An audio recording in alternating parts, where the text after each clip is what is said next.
loboko à droite. Pour aussi mbongo na bango ya monnaie mondiale. Il faut ça la moto ozui soa et kozala ba oyo ba supporter souffrance à 1100 cachets. Papa nango yote po miloko kato cédé. Ndimela Yesu lelo. Oboya Yesu. Pona mokili. Ya to melana nu. Vinyo so yango yo. Vi musu ezate. Na mela bière te mela tindika whisky. Nga mela masanga te mais whisky. Na koka masanga te mais vino. Iyo vino zo mela ba 11%.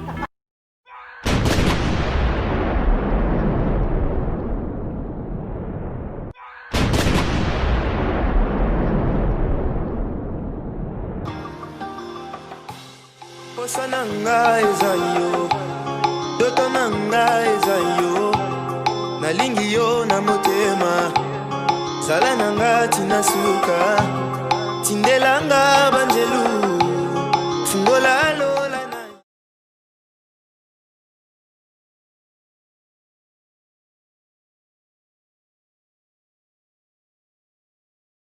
Balandi ya BTV3 bisika bozali na tombeli bino vraiment mokolo yela mokoko yela mobisa bofondi na betando na bino eke pona kolanda magazine na bino lobby ya nani lobby ekozala ya nani abonnez-vous massivement mais la vidéo partagez et likez na pamboli pepele nyo surtout oyo bazwami na esika o bakolanda mateya oyo ete ezala édifié ete mateya oyo e pambola bino na pamboli Pierre Elvis na pamboli homme la japonaise balobi moi c'est pembe na pamboli famille mobimba Pierre de Elvis émission na biso o tomesana toujours kolambe ya bino basali na nkolo avec encore une fois avec l'évangéliste Elonga sur cette plateau lobby ya nanu na pesi papa mbote mbote maman Clarisse Wechi boni papa nzamba lola zoba ke zo nzamba lola zoba te na makamnyo sezo le kana bien na ngolo nzambe kimia malgré mikakata lo bitumba mais l'essentiel pour la biso c'est Jésus-Christ. OK.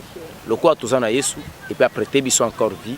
Sinon ça va. OK, voilà. Merci beaucoup. On va commencer à parler aujourd'hui. Tu remets aussi ma verset bibliquement qu'on va Action. Matthieu chapitre 15 verset 22 à 26 pour remettre en cause Papa Elo, avant tout temps un verset biblique. Pourquoi Lelo est la bande comme sous dans le banquier Yesu azali kaka pona bato à Jérusalem. Bana Israël plutôt. Je dirais bazan a torté parce que banaka sa ignorance. OK. Nayebi pourquoi est-ce que OK ko soulever même verset biblique wana. OK. Pour nous soutenir bandeko wana na makanisi mabe bazala kanango mais c'est la Bible qui le dit quand même que Yesu ya pona bandeko ya Israël ya pona bisoté. C'est par la foi que tu es devenu israélite. OK. C'est par la foi tu es devenu enfant d'Abraham. Au bimi la généalogie wana c'est par la foi. Makambo molimo zema morundi même tobota mana molimo ce qui est né de l'esprit est esprit. So makambo molimo to simbaka to zwaka to vivango kaka na molimo. Parce que éternel Dieu lui-même c'est un esprit. Le peuple de Dieu, le peuple d'Israël, c'est un peuple ou une nation par laquelle éternel Dieu avait promis à Abraham. Bande wana bana torté.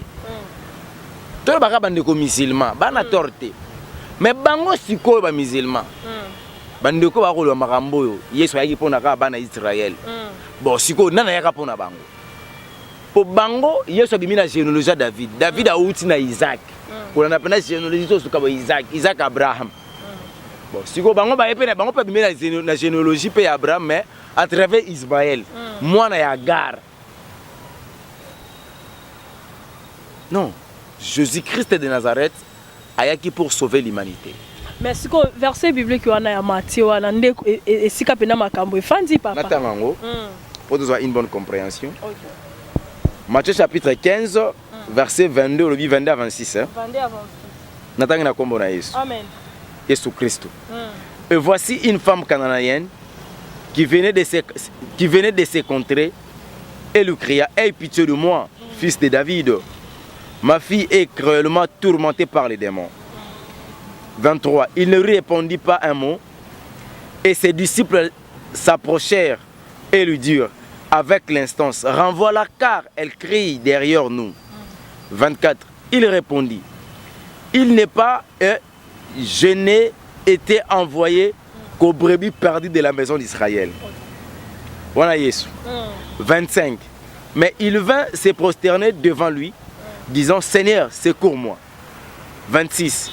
Il répondit, il n'est pas bien de prendre le pain des enfants et de jeter aux petits chiens. Papa, tu as la verset 24. Alors, que aye kaka pona ba brebis ya Israël. La brebis perdue de la maison. Perdu ya Israël. Ce qu'on parle là, c'est que bande aux musulmans basa a raison. Bah, on a tort. Mais les enfants perdus. Si le problème mes amis, phrase est ici là. Ok. Conversation est en groupe ici là. Les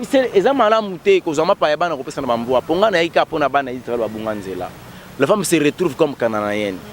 Mais comme on a 27, la femme a dit mais les chiens aussi mangent les miettes qui tombent dans la table de leur maître.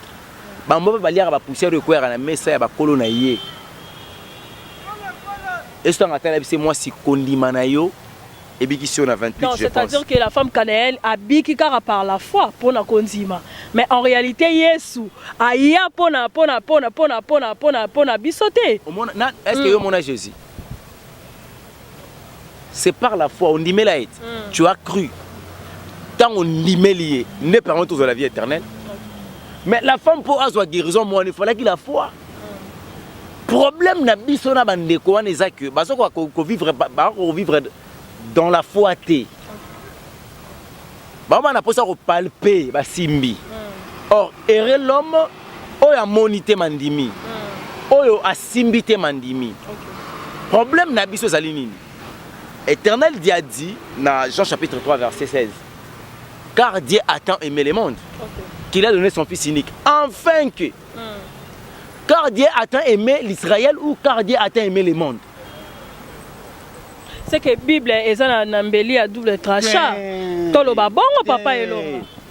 À la priori, il y a Jésus-Christ sur la terre, c'était l'Israël. À la priori. Mais oui, parce que la mission est une mission à Israël, c'est une mission mondiale. Mais il a fallu abandonner à Israël. Même Christ aller jusqu'aux extrémités de la terre, faites les mes disciples. Mais commencez d'abord où? En Jérusalem. Il y a toujours des privilèges. À la priori, c'est la caca. Éternel Dieu, c'est qui Christ, banda d'abord en Israël. Parce que ça peuple oyo, na lakaki Abraham. Que li botane kozala yanga. Bango na sala ki alliance na tata na bango. Bango na pesaka les 10 commandements à travers Moïse. Bango na ka boma ki basakoli. Siko na tindi yo. Kende pa na bango sauver bango et puis mission va continuer. Tant que sauver les disciples bango faites les mes disciples. Ba disciples kana Jérusalem. Non non. Mais papa bango ne baswa ki ngolu. Ndenge Sarah Abraham nani Marie baswa ngolu abota Jésus. OK. Et ça ka juste ngolu.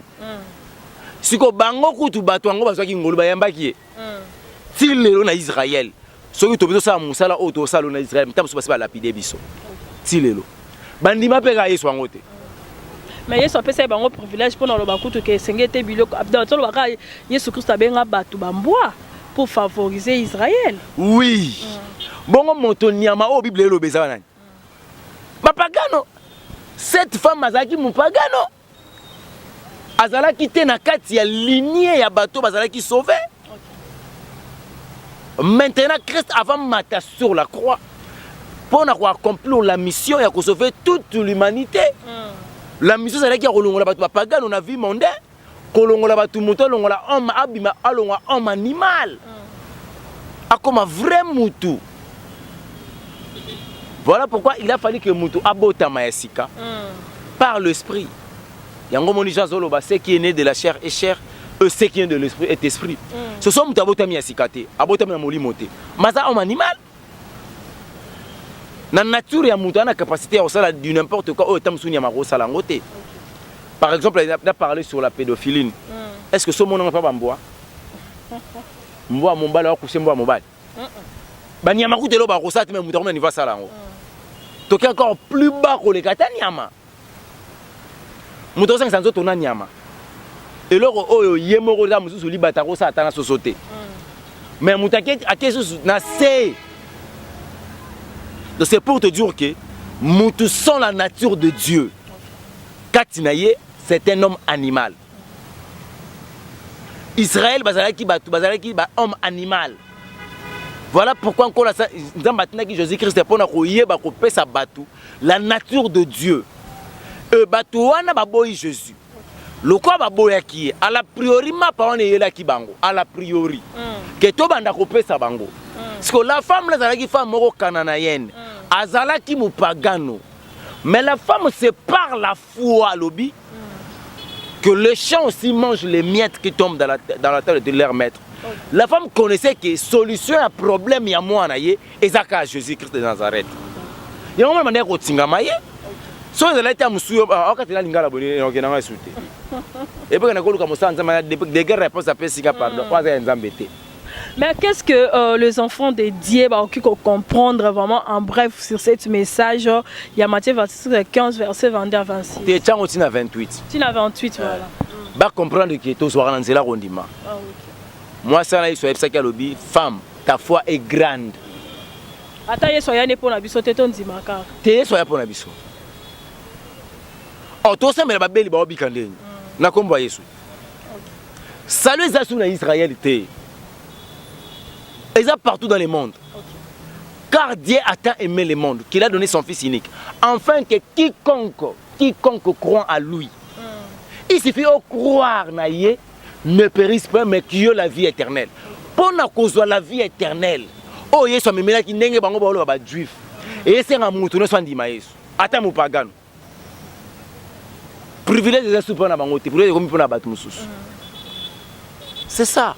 Le loro ba tofo bandima ba croire que la femme cananéenne azala qui sauve azala qui mupagano mais sa foi de permettra qui abika yo pe soko lingo bika ndimela Yesu obika. Voilà, merci beaucoup. C'était juste une parenthèse. On va parler de enlèvement. Papa, enlèvement et église et rosa malolengeni. Quand le maître viendra, il y a la première signe trompette et kobeta. Le monde entier koyoka. Angelo a télé ma petite trompette. Tokota na likolo tomoni armée céleste. Kokita na vitesse nyonso. Moi na moto na cheval. Et awa sur la terre quand est au fin du bout. So na minute trompette et bête ta musu na zate. Ta musu peut toke pas mal je sais pas tikali mais heureusement qu'on tikala te. Heureusement. Oh atika atendeni. Elo nezo sa ko tikala. Attends la vie scientifique. Et bon elo nezo ka autant la sanctification te. Le plus grand problème est ça que l'enlèvement quand est Salema, raison enlèvement est là, Christ viendra pour récupérer son église. Ba oyaye la famille de Jésus-Christ. Bato bandimela qui est comme Seigneur et Sauveur. Na même ba yuda wana et belé pe ba otikala. Parce que la Bible est claire, il y aura 144 000 personnes de bakota na Israël. Est-ce que ça 144 000 to aussi baleki? Voilà ndakisaka ya Israël. Oh. Israël kaka 12 000 tribus à Manassé, 12 000 tribus à Juda, 12 000 tribus à Ephraim, 12 000 et ça c'est 44 000. Donc et le roi Masolo oyo et comme il a qui bana Israël à niveau il y a des heures. Ba oba bimaka na Égypte, bango te bakota kana, bakufa na nzela. Mabele king ko la mi ko bango bana bakomi ko bota, ne bakota ki. OK. Non, et même Aaron ko dakota te. C'est quoi papa enlèvement Moïse a cotaté. Donc l'enlèvement de l'église viendra. L'église signifie la famille de Dieu. Bato basa na nature ya Nzambe. À travers Jésus-Christ. Après ça bango nature wana. Parce que ce sont des gens oyo enlèvement zo ya pona bango. Et que ça les ma deux tours. Enlèvement ya liboso ko sala pour l'église.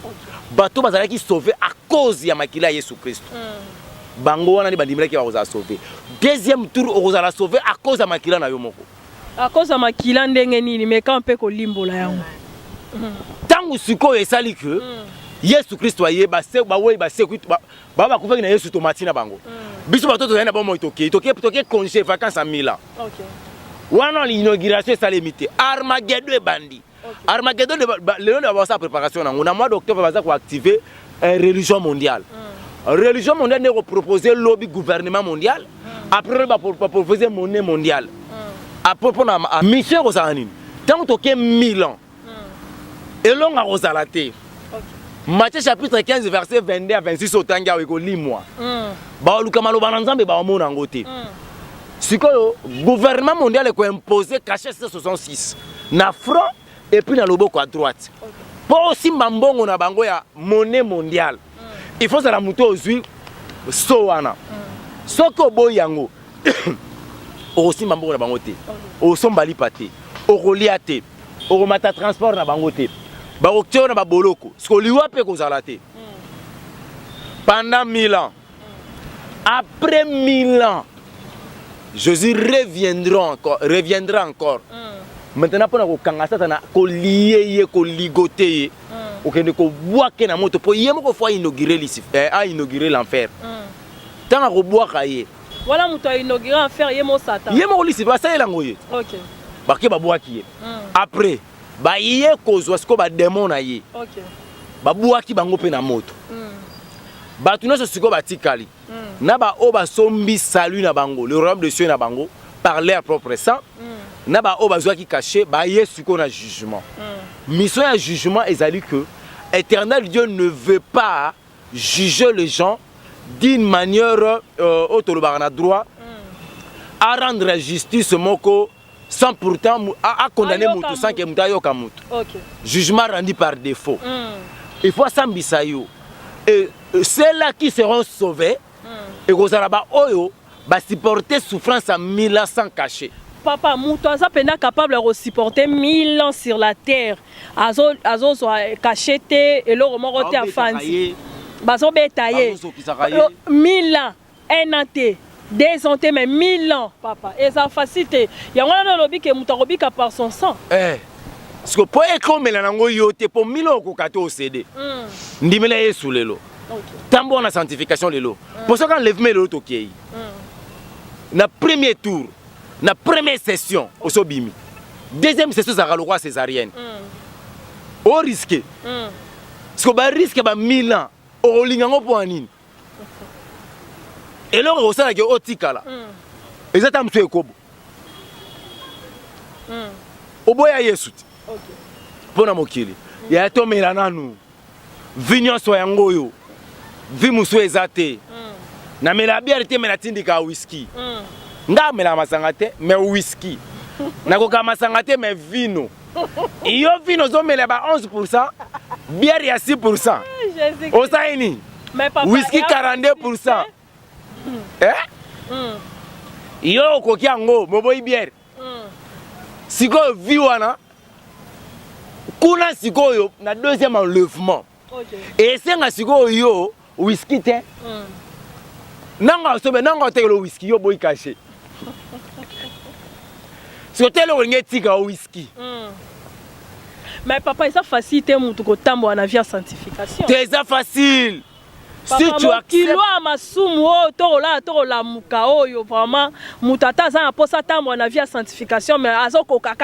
c'est parce que ça m'a dit sans tout na nature ya biso batuto kokate parce que nous autres nous avons tendance à masumu molimo sans tout ayaka na aide ayaka ko appuyer si tu reçois Christ comme Seigneur et Sauveur aux baptême ya fait baptême ya Saint-Esprit c'est l'Esprit Saint qui viendra comme votre soutien pour nous soutenir dans la vie à sanctification yo robanda. Papa, maman Ikobo. Et là, les gens qui ont Ikobo. On va nous dire. Mais ce qu'on a mon centre, oh, il y a un mot. Oh, mais non. Mais quel risque? Sida kawana, transfert de démons kawana, infection kawana, fibrome wana, ce qui est gnostique wana, syphilis kawana, avortement kawana. Et comme même l'autre qui est avorté et l'ongo une infraction est kobo na péché kobo et mais on une infraction mususu ya avortement autre moni ba grossesse indésirable biso linga ngote na préféré na longo lango ezali yanzi wana zo longo la bemutu. Voilà papa. Merci beaucoup. L'enlèvement avant ou après la tribulation bit dans wezani. Non, enlèvement après turbulation. Avant, pardon. Avant. Tu vas enlever turbulation et après. Quand vous avez 1000 ans à Yesu, tu as la pendant 1000 ans pour célébrer.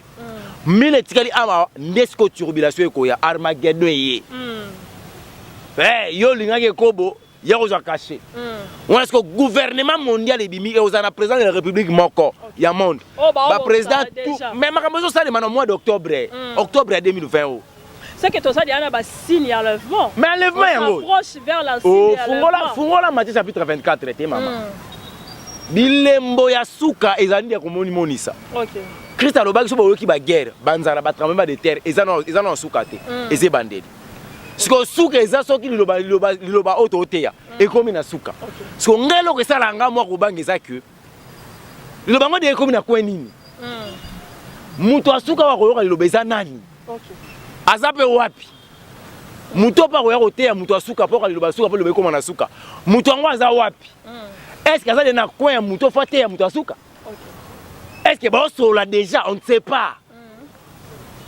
pour le faire comme on a souka jusqu'aux extrémités so ezana muto ayoka ngo muto asuka pe muto akote ya aza wapi muto ngo ayoka le basuka aza wapi est-ce que ba sola déjà ba comme na niveau ni on ne sait pas nous allons s'approcher déjà vers la fin est là la fin est là yango moni habitata ya suka distraction ko sa makasi aujourd'hui les gens sont bandés sont liés dans la politique et la musique la politique on va rejoindre une solution la musique est une distraction.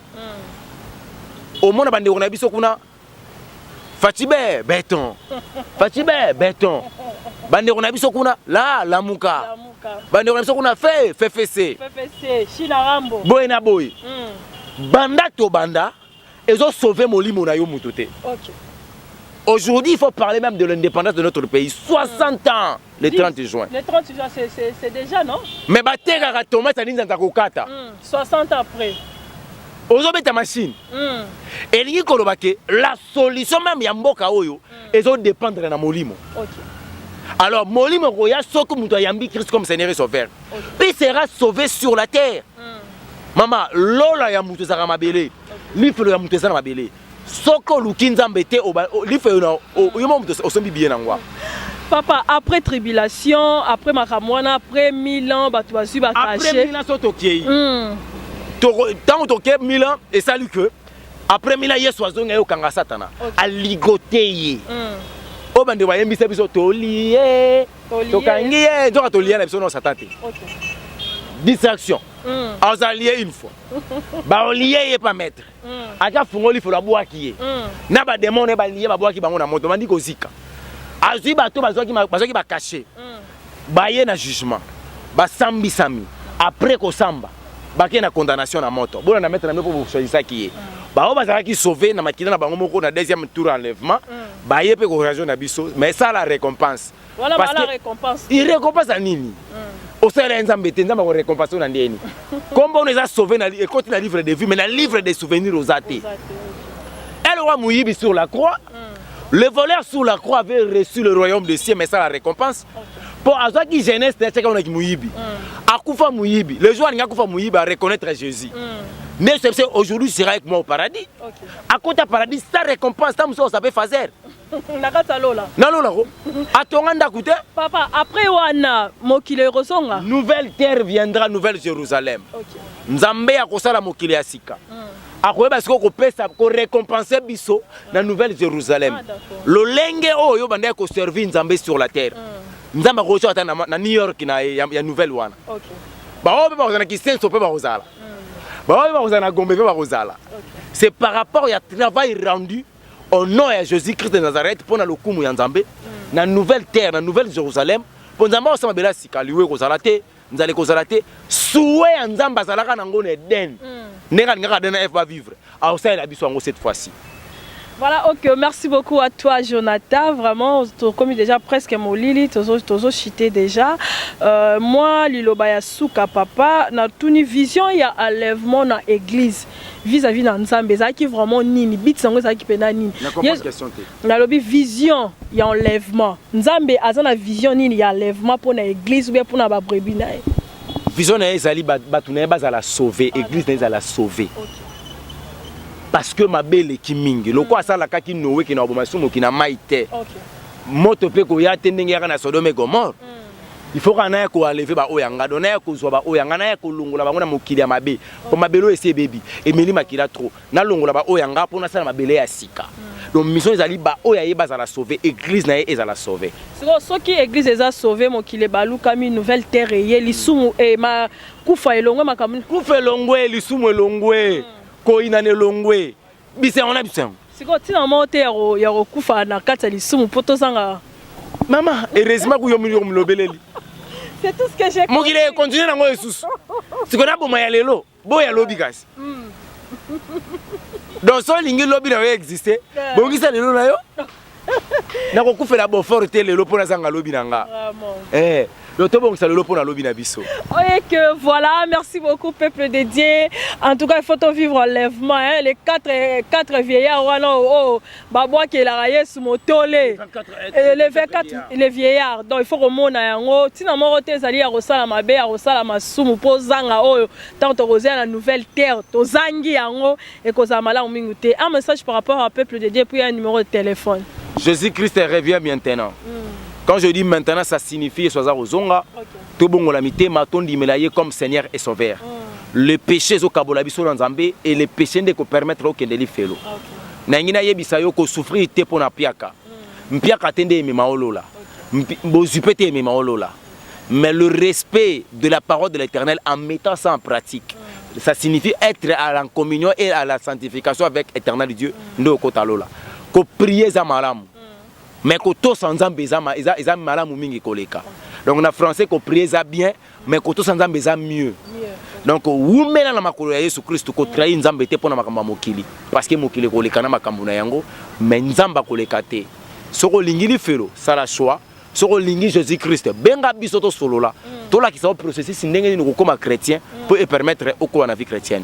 Pona ko benga biso komi plus 243 97 58 21 175 la bandeli plus 243. Cette émission Nzambe ya pambola bino bisika ezwami bino tokutani mbala sima bye.